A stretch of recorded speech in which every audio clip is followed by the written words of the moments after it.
You know, one of the reasons why I left New Jersey was because of their insane laws pertaining to self-defense. California is probably one of the worst. There are states they refer to as the Evil Seven. That's what someone told me. I'm not the biggest gun guy, but, you know, when you have a guy try to break into your house, and now since then several times, plus swattings and death threats, you may want to defend yourself, or at least be prepared to do so. Now, for us here at Timcast, we have since upgraded to very expensive security. So, guys, if you're wondering, man, let me just tell you, if you're wondering, you know, a lot of people wonder how much money a company makes. What do you do with all that money? And let me tell you, my friends, I wish it was as simple to say, oh boy, it's so easy. When you make a lot of money, you can buy anything you want. But we get millions, tens of millions. We have two of the biggest podcasts in the world. And with that, as Elon Musk says, the amount of death threats you get is proportional to how many times someone says your name. Now, I ain't complaining. I just moved to a state where I'm allowed to wield guns as per the Constitution. And we have security. But security is insanely expensive. I mean, you got a big property, you got crazy death threats, and that's where a lot of the money goes. I'm not kidding. Go to any one of these big media companies, especially in politics.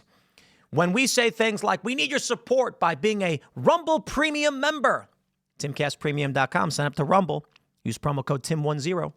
When we say buy Cast Brew Coffee, yeah, I wish it was as simple as that money comes in and then we're like, let's spend money. But the reality is security, insurance, and other means of protection are a massive expenditure, and insurance and all that stuff. So I ain't going to go move to a state like California, and I ain't going to stay in a place like New Jersey or Maryland where they basically say you die when someone comes to your home. New California bill would require homeowners to exhaust every reasonable means to escape prior to confronting home invader with deadly force or face homicide charges. Many of you may know the story. Let me tell you about how New Jersey operates. Now, this isn't so much as what the law prescribes, but what I was warned by police. So a guy tries to break into my house. This is nuts. It's like 3 a.m. I hear someone trying to get in, and I roll off my bed. Lights are off. I'm looking at the window. We've got security cameras. I immediately call the police. I do not have any weapons at this moment. Cops end up finding the guy, crazy guy. And the one officer says to me, if it was me, I'd have just answered the door with a shotgun. And I'm like, oh, is that allowed in New Jersey? And he laughs. Here's what he tells me. Or I don't want to say this one cop because it was basically I had a conversation with a bunch of cops that night. And it's been a few years. They basically said, look, if this guy came into your house and you had a weapon and you blasted him, you'd be in prison right now on homicide charges. And I was like, whoa. But you guys know he's trying to break into my house. And it doesn't matter. You killed him. You kill a guy, you go to prison. That's it. Have a nice day. And I was like, well, what about self-defense? And they're like, listen, here's how it would really work. A guy breaks into your house. You shoot and kill him, right? We show up, and what do we see? A dead guy and a guy with a gun. We know you live here. You can prove it, whatever. Doesn't matter. We don't know if that guy broke in. We don't know if you invited him in. We don't know who or anything about him. All we know is you gun, dead guy, you're under arrest on suspicion of murder. You go to prison. Maybe you'll see a judge in a week or so. Good luck. Then you're going to tell the judge you should get bail. And they're going to argue for it. You're going to say, you know, I'm not guilty of this crime. I was defending my home. The prosecution's going to say this man was not defending his home. This man had a person come into his house, and the first thing he does is kill him. And you're like, whoa, wait. Even the prosecution's going to admit. And then you're going to say to the judge, this is what the cops explained to me. You're going to say to the judge, this guy, I don't know, breaks into my house. I'm not going to sit here. I don't know what it is. I feared for my life. Someone was breaking in. And the judge is going to say, did you try to flee? And flee to where? Well, outside. Did you try to just get outside? And if you respond, no, the court is going to say, you have just admitted guilt to committing murder. You have outright said you would rather shoot a man you don't know than stand outside. Murder, proven, you confessed. No joke. That's what they said. They said, good luck telling a New Jersey court that you would rather shoot a guy to death than go outside. And I was like, but what if he attacks me? Like, what? Doesn't matter. That's New Jersey for you. The stories out of New Jersey are nuts. That's what California wants. Now, Maryland is a little better, but still really bad because Maryland's got a list of guns they banned for arbitrary reasons. So they'll tell you in Maryland, you're allowed to have guns. We're not crazy. You can have long guns. You separate the ammo. They give you the rules. Then they show up and they go, what's the problem? And you say, this guy's got a weapon. And you say, look, I just have my standard long gun. The ammo is separated. They say, see, that was totally allowed. Let me take a look. Oh, that specific gun is an assault weapon, though. And you're like, wait, what? This gun's from 1970. It can hold 10 rounds. And they're like, well, you should have read the list. You've committed a very serious felony, sir. When it comes to self-defense in Maryland, the way it works, if someone comes onto your physical property, you're required to warn them and retreat. Not your house, on your grounds, right? Because Maryland has some amount of decently large properties. There's some urban areas. You must retreat into your home. If the individual at that point, after being warned, tries to gain unlawful entry into your home, upon them gaining entry, you are allowed to defend yourself with lethal force. In Maryland, they say you don't have to run outside.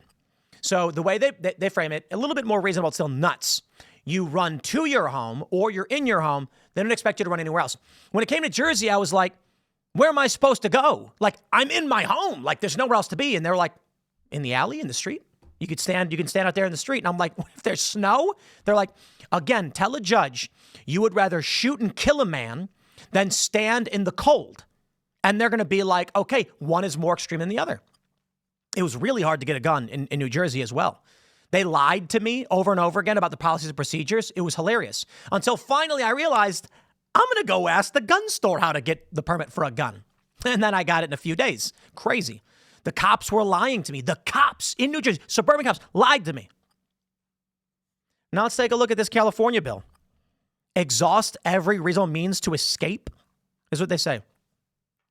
A California bill introduced last month would require homeowners to escape. We get it. Assembly Bill 1333, introduced by Democratic Caucus Chair Rick Chavez, Zabur, seeks to modify the state's justifiable homicide laws. The bill states it would eliminate certain circumstances under which homicide is justifiable, including, among others, in defense of a habitation or property.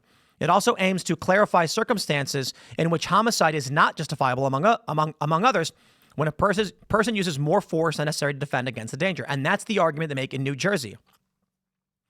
They're going to mention Assemblyman David Tengipa says, so the homeowner would have to determine within seconds or whatever why a stranger suddenly showed up inside their house at any given hour before they could safely do anything to defend themselves. They would have to exercise all other options of, oh, well, you could have just run away. You could have jumped out the window before using your deadly force to protect yourself in your own home or protect your family. You have to prove that was necessary to shoot somebody who broke into your house. And how do you prove that? If that person has a bat, I almost have to allow them to hit me first, then prove they intended to kill me. Yes, just like in the Gulag Archipelago, when Solzhenitsyn says that there was a army soldier being stabbed, and he fought the knife away from the guy, defended himself, and got arrested for it. And they said, why did you kill him? And he was like, he was stabbing me. You could have ran. That's how communists think. Let me tell you about West Virginia. In West Virginia, Castle Doctrine, constitutional carry. If you own a 100-acre plot of land, you do not have to retreat into your home to defend yourself, which creates very interesting circumstances. That is, if someone enters your property, which is a physical property with, you got to have signs up. If you own a big field, you have to give warning to people. Now, West Virginia is a reasonable state. If some random person just happens to be walking in your field, you can't shoot them, okay? You can walk up and warn them. If they present any threat, you are allowed to defend yourself if you fear for your safety or your life on your property. West Virginia has a lot of rural land. And so a lot of farmers, a lot of hunters, they will be on their property and they're not going to be anywhere near a structure. So with West Virginia having large properties and big acreages in the middle of nowhere, it makes no sense to say retreat into your home, which is nuts for Maryland. Maryland has big properties. I mean, one of our properties, we've got like 11 or 12 acres. So somebody walks on my property, and people have done this. We had a guy show up and attack one of our employees. I'm not kidding. Physically attack one of our employees because they're nuts. And I'm like, we can't operate in Maryland. We have to run from the person as they're shooting at us. That's insane. Now, to be fair, I think if you're in Maryland, you might get, like, if someone's actively shooting at you to defend yourself. The problem is there's other properties, other buildings, and now you've got all sorts of crazy liability. In West Virginia, big properties, we got acres, 100, 200 acres. Someone's walking around, you can say, stop, you're on private property, you're trespassing, what are you doing? And if in any way they present a threat, you can defend yourself. The challenge there for these ne'er-do-wells, well, West Virginia isn't much of a state to put the onus on the property owner. So when the cops show up and they see a man is down, maybe he's got a weapon, and they see the property owner say, I warned him, he threatened me. The cops are going to be like, what can we do? You're not going to arrest a property owner when a strange man is on your property and he's got a weapon. That being said, even if he doesn't, it creates interesting circumstances. Now, I do understand, in California and places like this, the concern is in dense urban environments. How do you deal with these things? But I wouldn't want to live in New York where the criminals don't care if their bullets go through the walls and you're not allowed to defend yourself.